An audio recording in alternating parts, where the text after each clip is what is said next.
So we're now well within the session, Low Carbon Technologies 2. Remember, cast your minds back to yesterday morning when we started this session. Round of applause for Oris, please. You can say it. Hello, everyone. My name is Oris Sanjur. I'm currently the Deputy Director at the Smithsonian Tropical Research Institute. I'm Panamanian, born and raised there, and my country is in Central America. Happen to be that the panel I'm in, we actually have two Central American members of our panel. So Walter is going to be joining, is going to be the next speaker, and we're both from Central America. We're at least from Guatemala, so we have a brother here. Panama is in the tropics, and I think this is a really great segue to start my presentation. Talk about the future of the tropics will be the future of the world. And we've seen quite a number of maps across these 2 days where we see all of the technology that is being developed in the north, the global north, let's put it this way. But it's in the global south where we actually have the diversity that pretty much fits this world. And we know that there are about 101 tropical countries in the world. These countries host about 80% of the total biodiversity on the planet. And we know that by 2050, 50% of the global population will be living in the tropics. So it's just to give you an idea of why it's so important to focus or at least put our eyes in the tropics.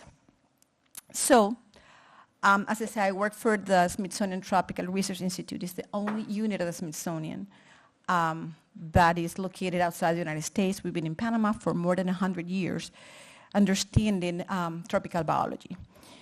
And one of the areas that we work on, we work in quite a number of different areas, all the way from forests to oceans, paleontology, archaeology, soil science, quite a number of different projects.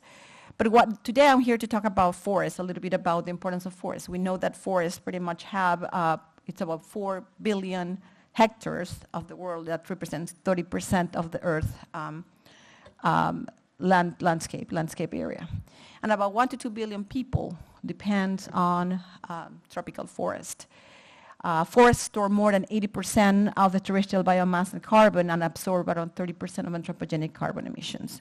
So trees capture carbon, carbon then goes into the form of wood. So locking up carbon in forests is then an affordable way to diminish carbon emissions.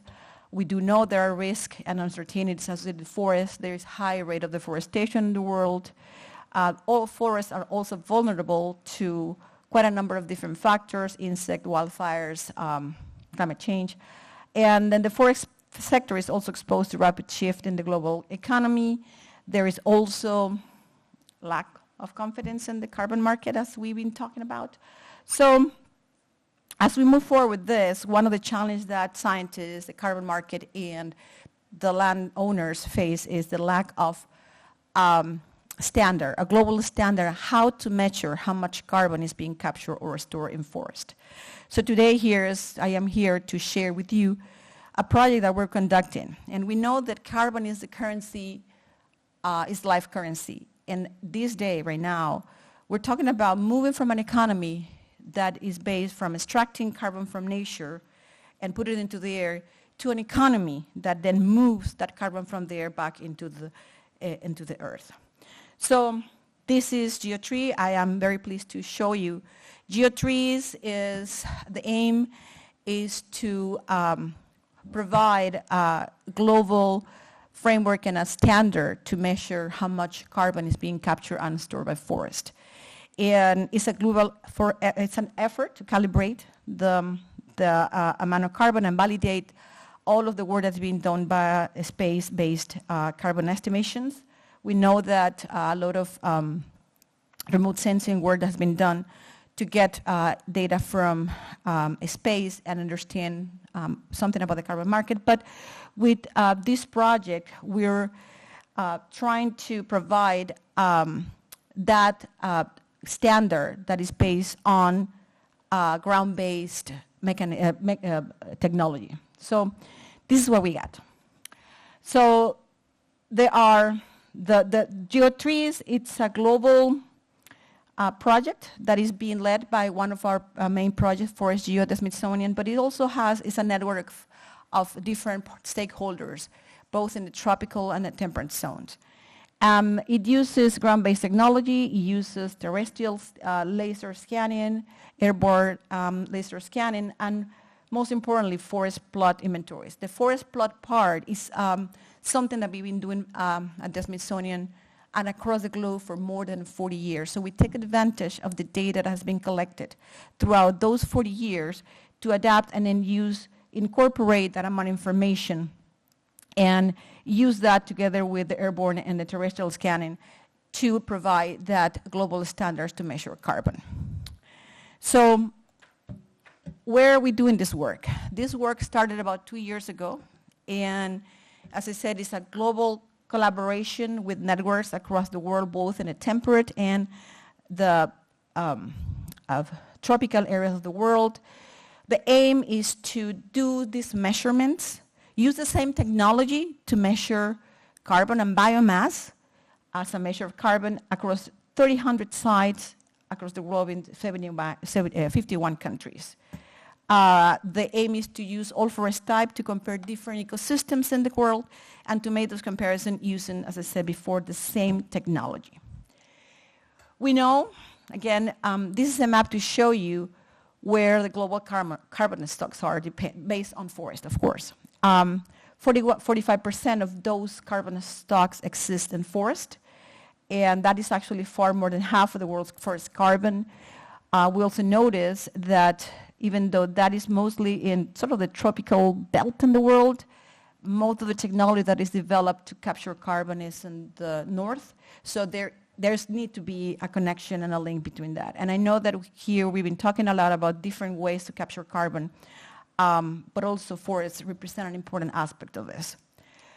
This is just a picture to show you that we're also using technology to quantify temporal variation in canopy disturbance. Drones are being used, that technology is being used to detect mass mortality in the tropics. And I'm just gonna start finishing by sort of highlighting again the importance of measuring forest biomass as a way to create a carbon credit for trading, as a way to create economic incentives, market integrity, transparency, policy development, and renewable energy. All of these are topics that we've been discussing that are definitely needed for the carbon economy. Geotrees, core elements are having innovative technologies. I mentioned the 3 technologies that are being used as part of the project. We actually have partnerships and also create capacity building across the world, broad environmental sampling, because we're exploring quite a number of different forests. But the key aspect that I consider is more important is open access of data. The idea is that at the end of a project, or while we build this project, we can provide that information to those, it's gonna be open access, so it can be accessed by anyone who needs it, and that is an important part of it. So with this is a picture of a forest in Barro Colorado Island in the middle of the Panama Canal that we manage. It's just an open invitation to come and visit the forest and come and visit the tropics. And with that, I'd like to thank you all for your attention.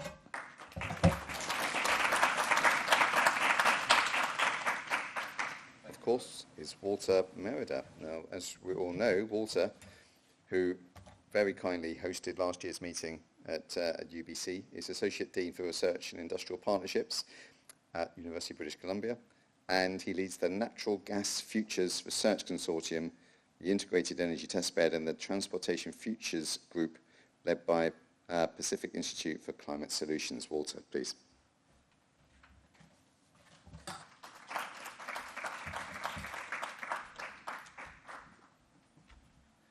Thanks a lot, Martin. And first of all, it's great to be here. It's not my first time in Exeter, but it's great to actually have a little bit more time to see more of the university and more of the city. Maybe we can get the first slide up. That would be great. As Martin mentioned, I worked at the University of British Columbia in Vancouver, Canada. And for a long time, I have been interested in innovation and the models of innovation, and in particular, the role of universities in that ecosystem. And the picture that you see there is, I think, quite useful to describe some of the things that we do at the university, because as you can see, the campus is out on a peninsula.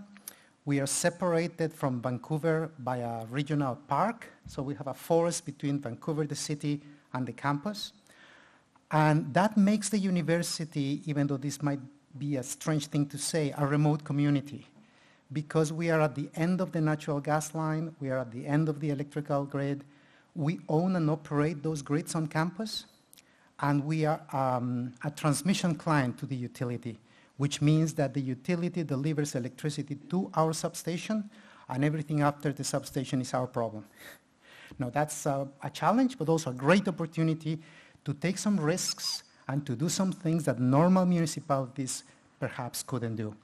And the dots on campus, unfortunately, I don't have time to go through all the projects, but those of you who were part of the meeting last year will remember that we kind of walked the talk, if you like.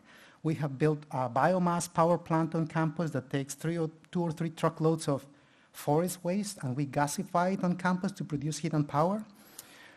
We had until, I think it was Sweden beat us, we had the tallest wooden building in the world, which was an 18-story student residence built with cross-laminated timber, which came out of our forestry faculty.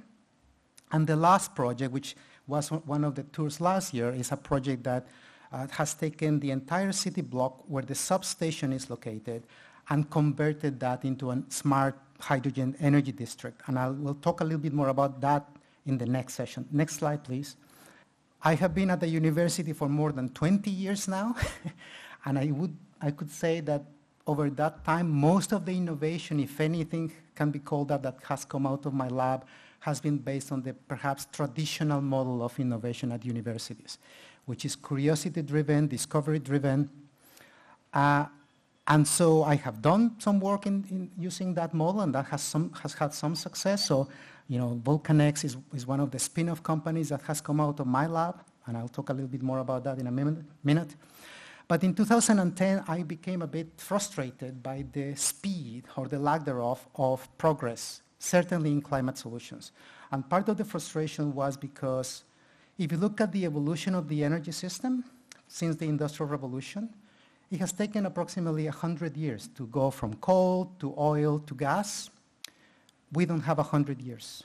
We have a couple of decades. So the innovation model that has been successful in those transitions cannot be the same for the new transition. So in 2016, I got together with 3 of my friends, and we created this other thing called Rethink Climate, which is a venture launching platform, which is not a part of the university, but uses a different innovation model. And the innovation model is not a new idea, it's a pretty obvious thing, rather than relying on random discovery, IP protection, and all the things that happen at universities. Let's look at the demand, to use Klaus's words, the market pool, to see what is the need, and let's create the companies that solve that need. And since 2016, I don't have time to go through all the ventures. 3 of them have been launched. 2 of them are in progress, and you can have a look at the website to see what they're up to. But all of them are aiming to have at least a 1% impact in terms of the global emissions budget.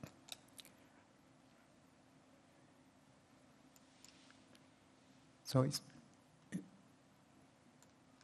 should I point it to a particular direction? Not wanting to advance this, I think that All right. There we go. So this is this project, and if you remember last year, I left, this was my last slide, and I told you, I'm sorry I cannot tell you because it's under embargo. Now I can tell you about it.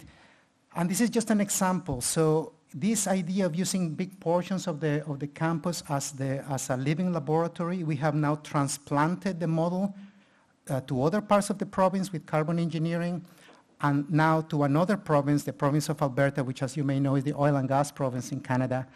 And we took a prototype in the lab, and we scaled it up to a pre-commercial size, a pilot plant size. Still a very small plant by commercial standards.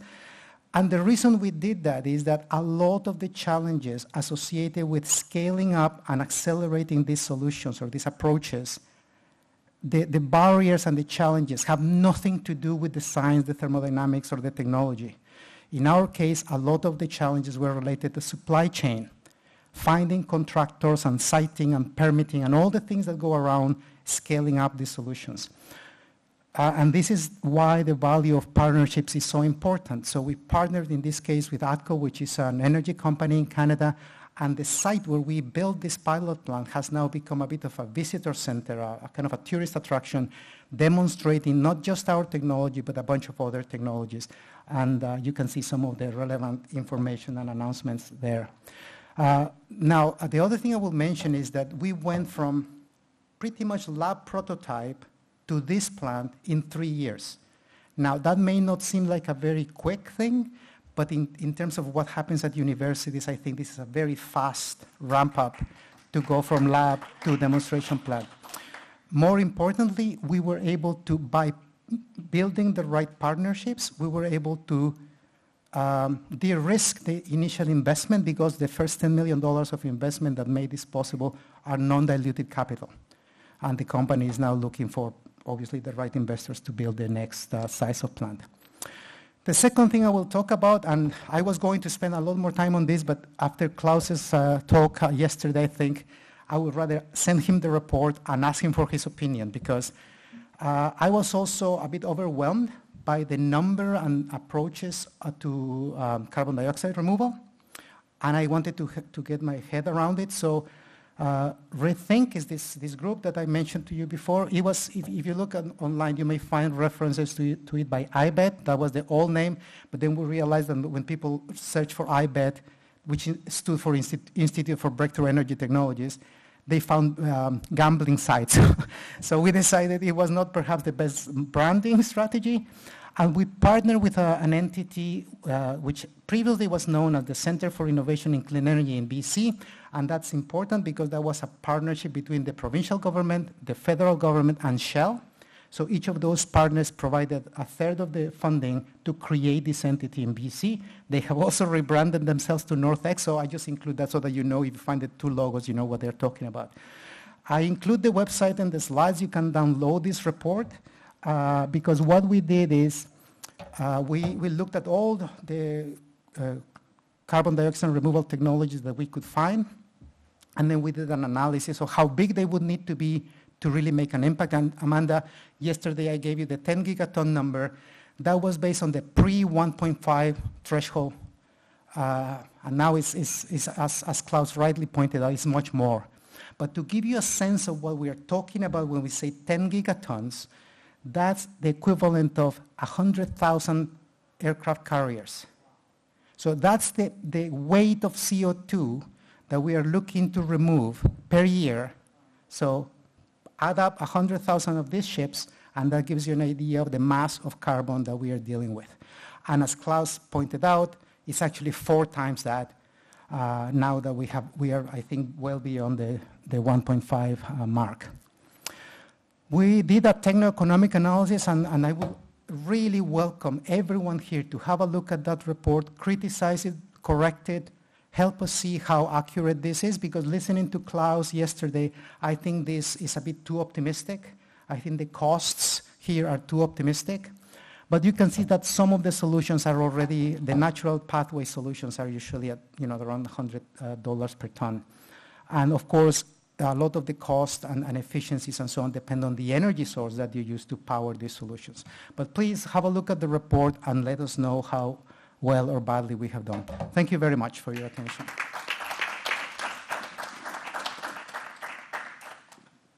The next person is Susana Garcia. Susana, are you with us? Just to say that Susana is a professor in chemical process engineering and the Associate Director on Carbon Capture, Use and Storage at the Research Centre for Carbon Solutions at Heriot-Watt University in lovely, sunny, warm Edinburgh, where you are at the moment. And we're sorry you're not with us, but we're very grateful for you to be online, and we're looking forward to hearing what you have to say. Thank you. Okay, so let me then talk to you today a little bit about our efforts in these past years, about trying to understand what's the potential of solvent-based air capture technology. technologies as one of the low carbon technologies that we need to develop and hopefully as quickly as possible to meet our climate targets. That has been the focus of our research over the past years, because clearly the big question in this space for those of us that have been working on carbon capture technologies and DAC for quite a few years now, the big question has always been what's the optimal technology and the optimal material to carry out that separation, right? To separate the CO2 from wherever the source is, which in this case we are looking at a DAC, therefore we need to separate CO2 from the air, but also depending on where that CO2 goes to. And this is normally a factor or an aspect that is normally overseen when assessing CO2 removal technologies or DAC technologies. So the idea here basically is that depending on what your CO2 source is and what your CO2 sink is, and also where you are in the world, that determines what is that optimal solution here in the middle. So there isn't really a one solution fits all for all these different type of scenarios. So what we then envisaged back in 2019, and this was briefly mentioned by Bernd earlier on, where he focused more on how we have embedded artificial intelligence to help us in materials discovery. So what we envisioned then at that point in 2019 was to develop a tool that ideally would help us understand what that answer is to that question that I just framed a minute ago, depending again on what's your case study. And for us, case study is defined by your CO2 source, your CO2 sink, and also where you are in the world. So then we put together what we called our Prisma platform. Prisma was the name of our first project in this domain. And the idea here was relatively simple, was to make sure that we would go about this materials discovery process, but from a holistic perspective. So we understand that we need to look at the system first in order to fully understand what are the key performance indicators that need to drive the performance of a material. So here then what we did was to embed all the different aspects that we need to consider when having that holistic approach, all the way from what is going on at the materials level here at the very bottom of this cartoon, and all the way up to what is happening in our system, in the life cycle analysis part of the exercise, and going through the process and the techno-economics. So basically all these 4 layers, we call them layers, are fully integrated in a consistent manner in our Prisma workflow, which is again a tool that is available to the community to understand whether solid solvent based carbon capture in general technologies, but also we have expanded it for DAC applications, is a solution for your specific case study, or shows promise for your specific case study. So what we get out of this platform is a combination of 50 different key performance indicators that are coming from all these different layers, so from the materials, from the process, from the techno-economics, and from the LCA, that then give us the opportunity to, in principle, screen materials according to 50 different metrics, right? So what's the ultimate metric that we believe is the correct one here to drive all that materials discovery exercise? And for us, the NCAC, or net carbon avoidance cost, is that ultimate metric that encapsulates all the different aspects that are important from the systems level, and is defined as the overall cost incurred in avoiding a mass unit of CO2 into the atmosphere over the entire life cycle of the process. So you get an awful amount of information from the platform. And this graph that I'm showing here is just one example of the type of information that you get out of it. So here what we show is the net carbon avoidance cost in euros per ton versus a couple of KPIs from the process layer, the recovery in percentage, and the specific electrical energy. And each dot that you see in this graph is a different material. So basically here what we did is we screened a database of meta-organic framework materials containing approximately 1,200 materials. Therefore, each dot is one of those materials in that database, and we assess whether if we make use of these materials in a specific case study, in this case it was capturing CO2 from a cement plant, whether there is any potential promise for such technology compared to the state of the art. And here this red dotted line is the cost for an MEA benchmark type of system, solvent-based system that is considered the state of the art. So in principle, you have all these number of materials here that outperform the state of the art and that could be considered for further studies. Also, what is very important, of course, in an exercise of this type is validation of all this modeling, right, of the platform. So it's very important to highlight that in the platform we can get the information for the materials in different ways. One of them is through molecular simulations, which is very useful for materials like MOFs because they are very prone to this type of simulations, but equally we can input in the platform experimental data. What this means is that we can then assess really any type of material or the potential of any type of material for the different case studies that we have explored so far. And we did that with a couple of materials where we did an extensive validation exercise with the platform, and we were very happy with the results because that nicely corroborated our predictions. So what happens then when we moved into the DAC space? So we developed the Prisma platform for capturing carbon dioxide from point source applications, but then we extended it to direct capture, and that's a very different scenario when it comes to the type of separation that we need to carry out. And something that we observed very quickly when we started running our case studies for point source capture is that as soon as you start decreasing the CO2 concentration in your gas stream, and that happens, for instance, when you move from cement sources to coal to NGCC, we are moving from approximately 20% CO2 to 14% CO2 to 4% CO2 in NGCC. You see how the amount of water with respect to the amount of CO2 increases in your feed gas. And in that, where we have 400 ppm of CO2 on average in our air, that's even more, that ratio, right? So then what this means is that we had to do quite a lot of changes and extensions to the platform in order to evaluate the potential of materials for DAC applications, and these are just examples of things that we have added, or capabilities that we have added. And one of the main updates is that we actually extended the boundary of the analysis to transport and storage as well. So now we've got a full analysis all the way from your DAC plant up to wherever you are using as your storage medium.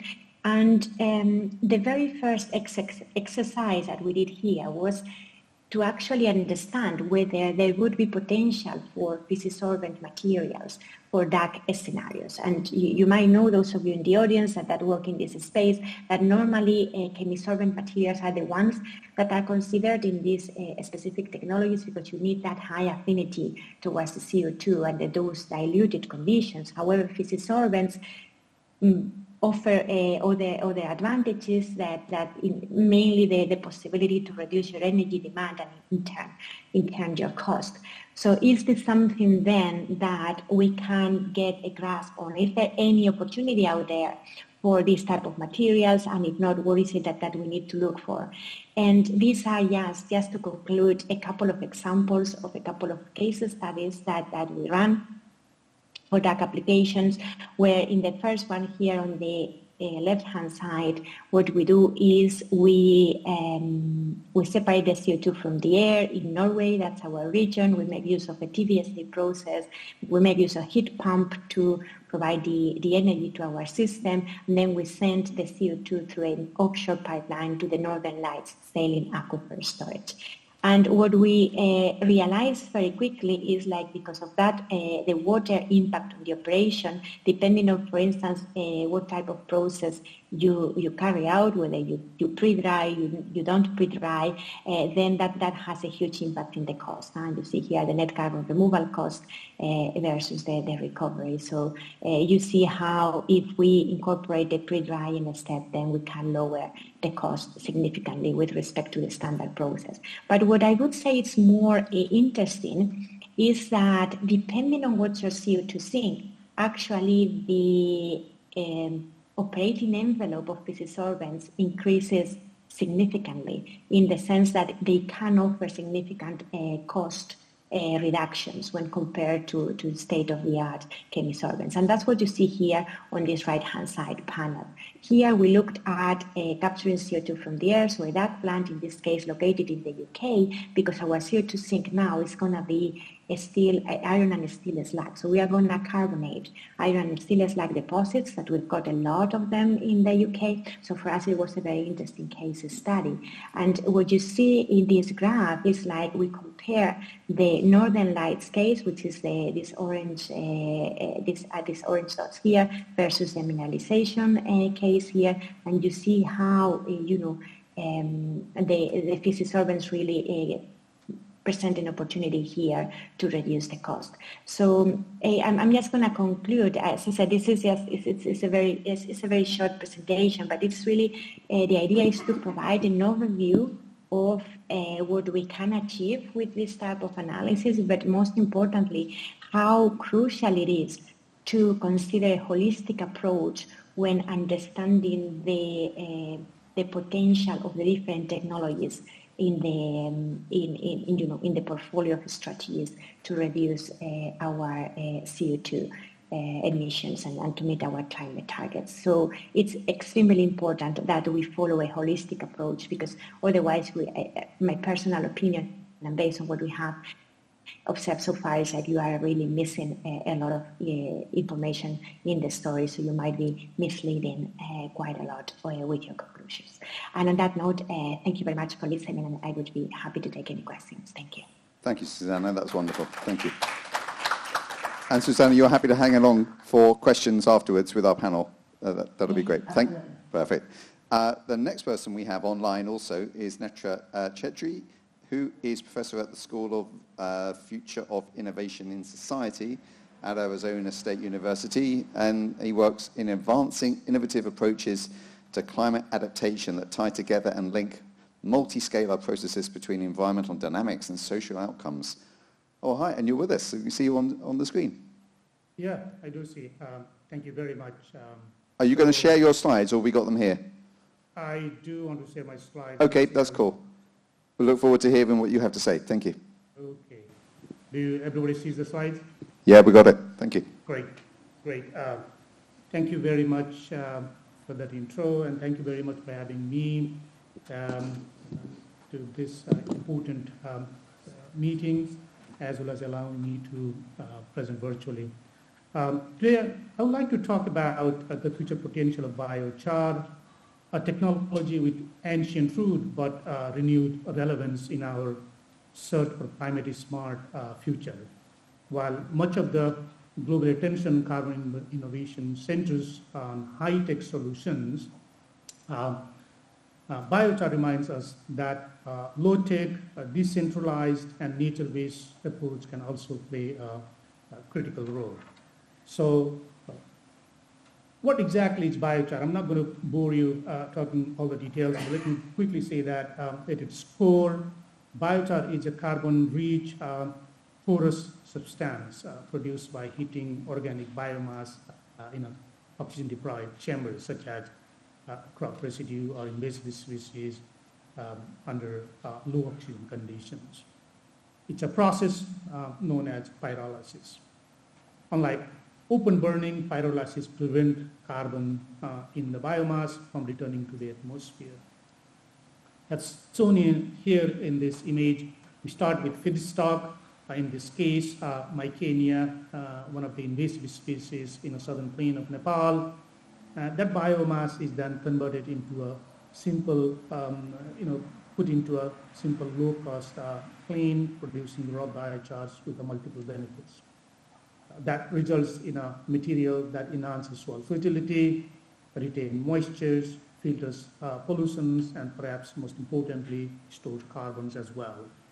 In the case of Nepal, we have converted biochar into a charcoal for fuel too. So biochar isn't just a product, it is a process that turns waste into value while addressing key climate challenges and as well as the development challenges. So one of the unique properties of biochar is extraordinary porosity. It can hold moisture up to twice its own weight, making it especially valuable in drought-prone or arid regions as well. Those pores also act like micro-reservoirs for nutrients and beneficial microbes, helping to stabilize soil fertility and reduce leaching of nitrogen and phosphorus and so on, as well as it fosters microbial activities in soil. In agriculture, this translates into better productions, resilience to drought, and in margin soil, particularly, especially in the global south, these simple characteristics can significantly improve productivity as much as 40% in my research, water efficiency and resilience to climate variability as well. But biochar's value is not limited to global south. In the global north, where decades of industrial agriculture have led to over-reliance on synthetic fertilizers and soil degradation, biochar can also serve as a corrective strategy, helping to restore soil structure, reduce nutrient leaching, and increase microbial activities. Its ability to hold nutrients in place can improve fertilizer efficiency, reduce runoff into waterways, and potentially lower the chemical footprint of farming system, which is also one of the major problems. In this way, biochar supports not just recovery in under-resourced systems, but reform in over-intensified ones as well, linking restoration and restraint across the agricultural spectrums, whether it's low-income countries or high-income countries. From a climate perspective, the same porous also provides a structural stability that makes biochar resistant to microbial decomposition, allowing it to lock carbon in the soil for hundreds and thousands of years. In a sense, the porosity of biochar is what makes it not just useful, but transformative as both soil enhancer and a carbon sequestration tool. So beyond its agriculture applications, biochar also has a number of uses. It's a remarkably versatile and climate-friendly tool for the 21st century. Its long-term carbon sequestration potential, looking at locking atmospheric carbon into stable soil pools for centuries. But its promise lies not just in what it can do, but how, where, and how, by whom it is applied. When developed thoroughly, biochar can convert organic residue into climate positive resources, clean contaminant soil and water, and support more circular regenerative economies.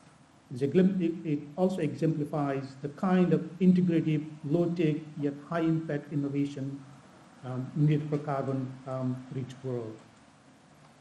So let me pause here to emphasize that the journey from promising lab results to meaningful deployment in the field is rarely straightforward. While biochar holds considerable promise, its real-world effectiveness is deeply context-dependent, shaped by feedstock choices, pyrolysis method, ecological conditions, and critically, the social system into which it is introduced. This is why participatory approach and co-creation with communities are essential. Without them, even the most innovative technology risks failure or worse, harm. The image you see here of invasive species choking a forest are not just ecological concern, They are kind of a metaphor for what happens when when interventions ignore complexity. Similarly, some environmental advocates have raised legitimate concern that large-scale biochar initiatives, especially when linked to carbon market, would incentivize deforestation or land grab under the guise of sustainability.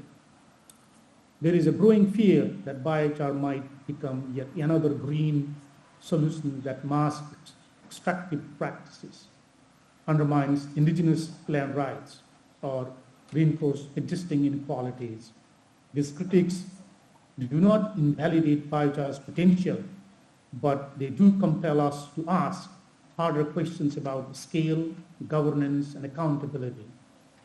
Technological solutions must not simply promise less harm, they must actively align with more just, place-based future as well. So that's one of my experience in Nepal too. The image tells us a story of transformation from a biomass that once posed ecological risk becoming a locally valued energy sources. What you see here is biochar being converted into charcoal briquette used for cooking and heating. This process not only offers renewable, clean burning alternatives to traditional fuel and fossils, but also directly tackle the deforestation pressures that comes from unsustainable firewood harvesting. It is a striking example of how seemingly niche technology can address multiple challenges at once: energy access, forest conservation, waste management, and livelihood generations. But let me emphasize, implementation is key. The future of biochar is not just a technological question, it is deeply social and political. We must ensure that biochar systems are sustainable, context sensitive, and just. That means making careful decisions about feedstock searching or sourcing so that solving one problem doesn't create another, and designing processing methods that are locally manageable and maintain high quality standards. It also means asking the critical questions: who owns the technology, who controls the process, who benefits from the outcomes. Ownership and access are not secondary concerns, they are fundamental to the equitable deployment of biochar. So let me build on the previous point. If misapplied or scaled indiscriminately, biochar can indeed replicate the very extractive dynamics it seeks to redress. But this slide shows us another path, a grounded, community-centered innovation cycles. Here we start with the problem, which is in this case the invasive species, choking the forest ecosystem, undermining the biodiversity and local livelihoods. Rather than seeing this biomass as a waste or burden, it becomes the input for a decentralized innovation. Small-scale pyrolysis in the middle that convert invasive plant matter into biochar. From there, we see multiple value-added products emerge. Improved cookie stove on the right side, biochar briquette for amendment. Each product is not just a technical output, but a lever for broader development goals. At its best, biochar contributes not just to environmental sustainability, but socio-ecological resilience. If it fits within cultural bioeconomy models like waste management to agricultural productivity and addresses both adaptation and mitigation. When embedded in institutional economies and cultural systems that are inclusive and responsive to local needs, the impact multiplies. As this slide illustrates, such interventions can touch multiple sustainable development goals. This is a kind of systems thinking that we need, not just scaling technologies, but scaling relationship, capacities, and justice. So let me then just quickly sum up. While it won't solve every environmental or development challenges, the biochar is unique in its capacity to offer a co-benefit across sectors. Its value lies in integration, not isolation. When embedded into broader strategies for adaptation, sustainability, and regeneration, it becomes a powerful tool for system-level transformation. There is no universal blueprint for biochar deployment. Effectiveness depends on the type of biomass available, land use patterns, and local context. Ignoring these contextual factors risks not just failure, but unintended harm.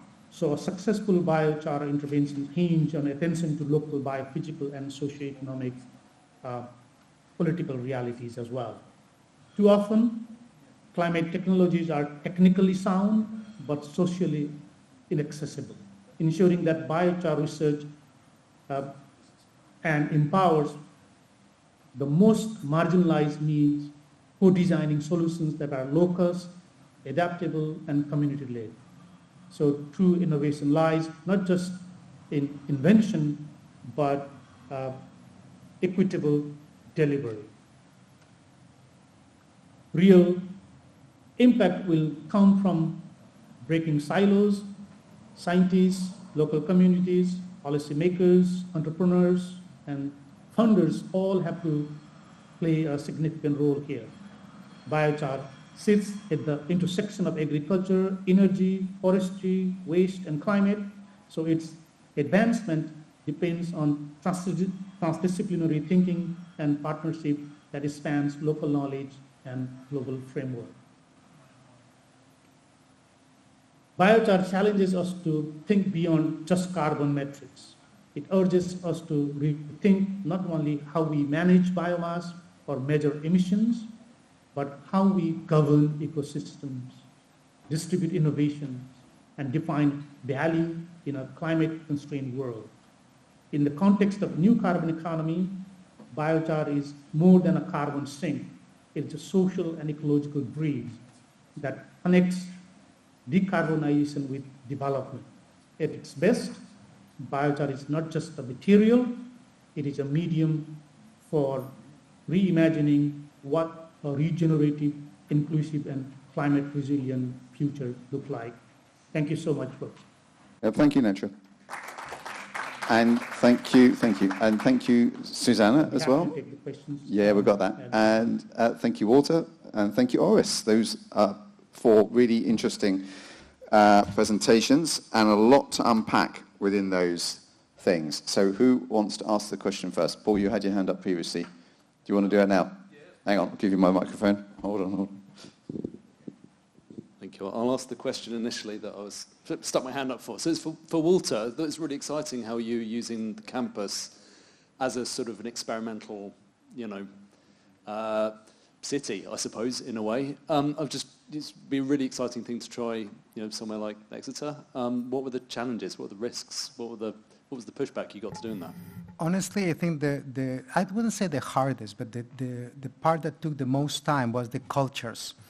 When I first arrived at UBC, that's more than 20 years ago, I had all these crazy ideas.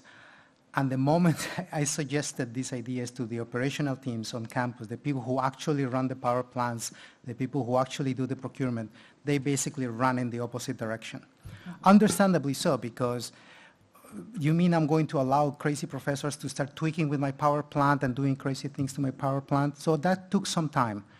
But the wonderful thing to see now is that my research team is now composed of the classical postdocs, PhD students, etc., but also people from the operational teams. So we are co-hiring people, for example. So, and again, in my next presentation, I'll talk a little bit more about the next project.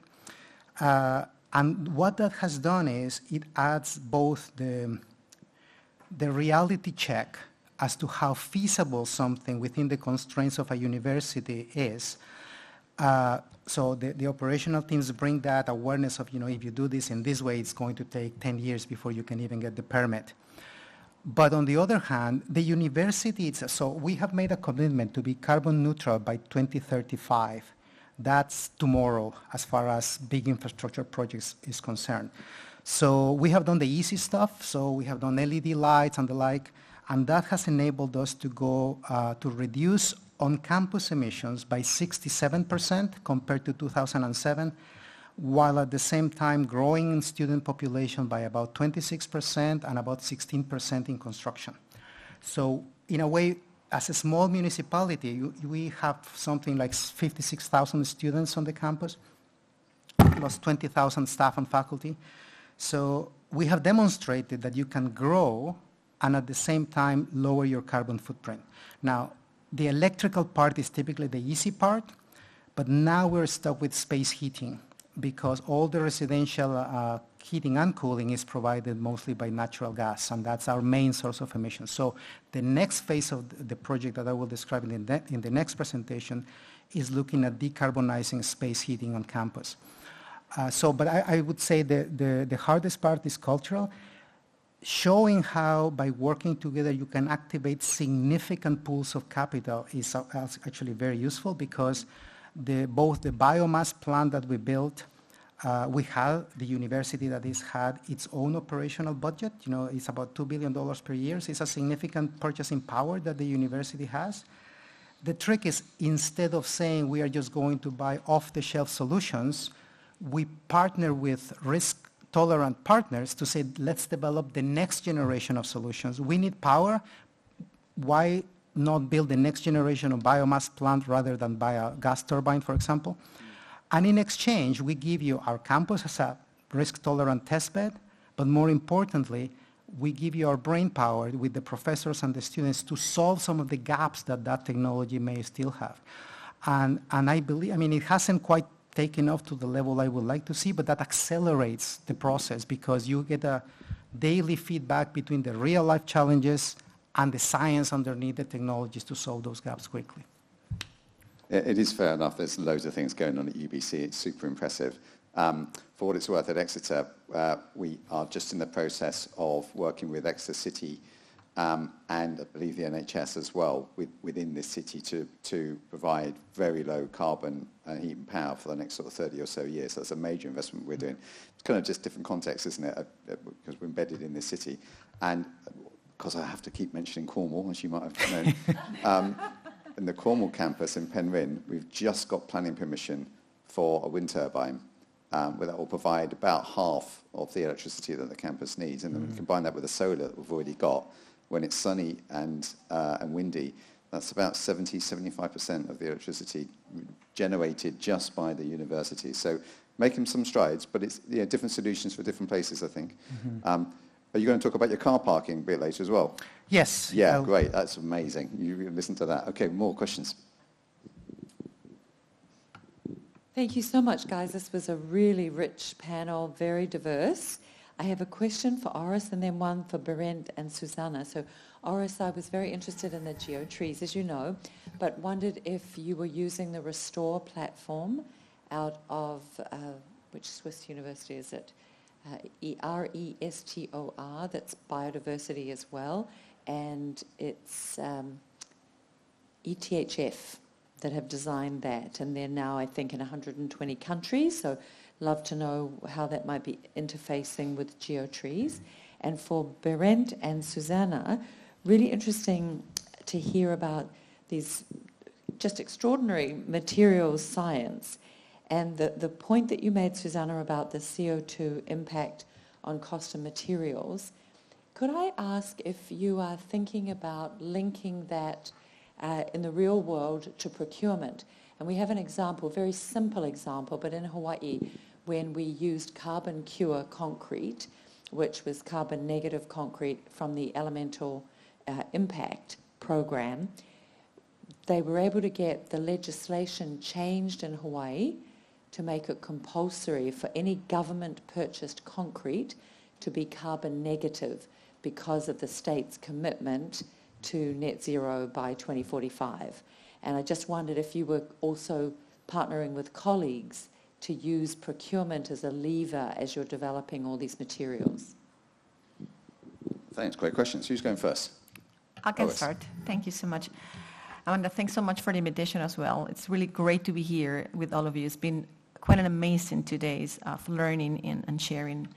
With regards to your question about Restore platform, right now, GeoTrees uses the platform that was developed by Forest Geo over 40 years ago for collecting data. So in terms of gathering the data, the beauty of GeoTrees is that because of this platform that we have created and this network that has been going on for more than 40 years, then we based the data that we're gathering together, putting together. So we have a massive database of information, and we want to take advantage of the data that has been already collected.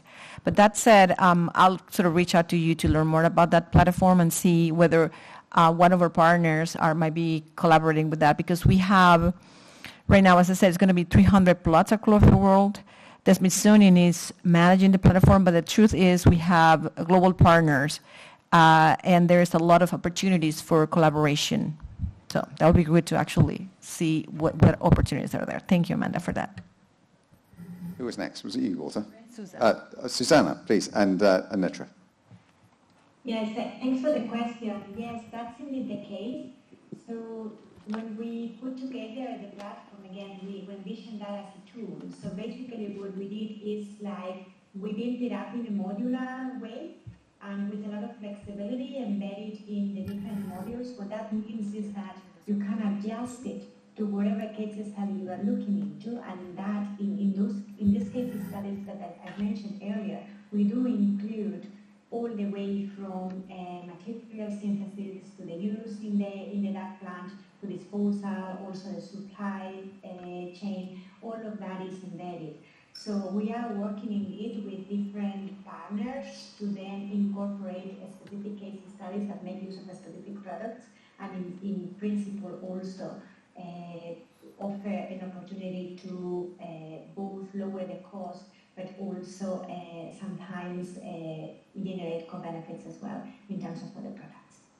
Thank you, Susana. Netra, do you have anything to add?